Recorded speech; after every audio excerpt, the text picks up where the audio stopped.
Henry and Gordon were lonely when Thomas left the yard to run his branch line. They missed him very much.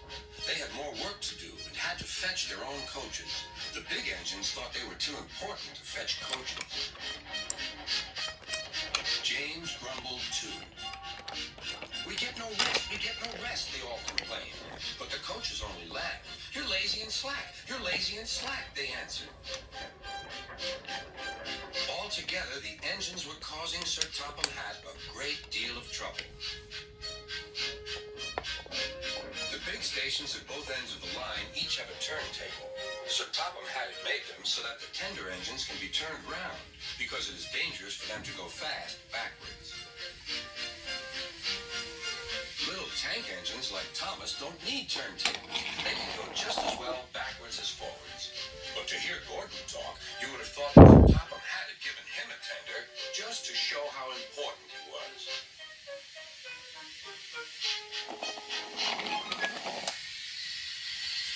You don't understand, little Thomas. We tender engines have a position to keep up.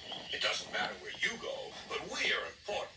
And for Sir Topham Hatt to make us do shunting, fetch coaches, and go on some of those dirty sidings, it's not the proper thing.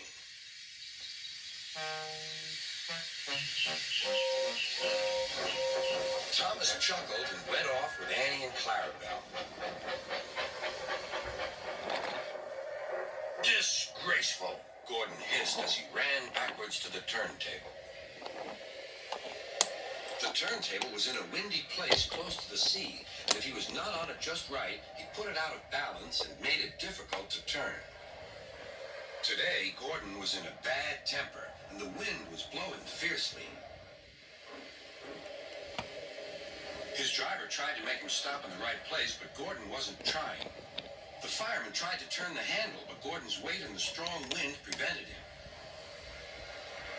It's no good, they said at last. Your big tender upsets the balance. If you were a little tank engine, you'd be all right. Now you'll have to pull the next train backwards. Look, called some boys. There's a new tank engine. Oh, it's only Gordon back to front. Hello, called Thomas. Playing tank engines? Sensible engine. Take my advice. Scrap your tender and have a nice bunker. Gordon said nothing. Even James laughed when he saw him. Take care, hissed Gordon. You might stick too. No fear, chuckled James. I'm not so fat as you. I mustn't stick, thought James. He stopped on just the right place to balance the table. It could now swing easily. Gordon arrived in time to see everything. James turned much too easily. The wind puffed him round like a top. He couldn't stop.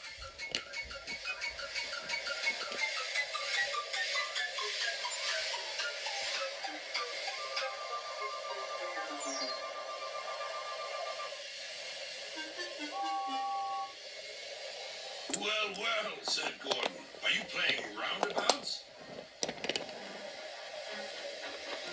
Poor James, feeling quite giddy, rolled off to the shed without a word.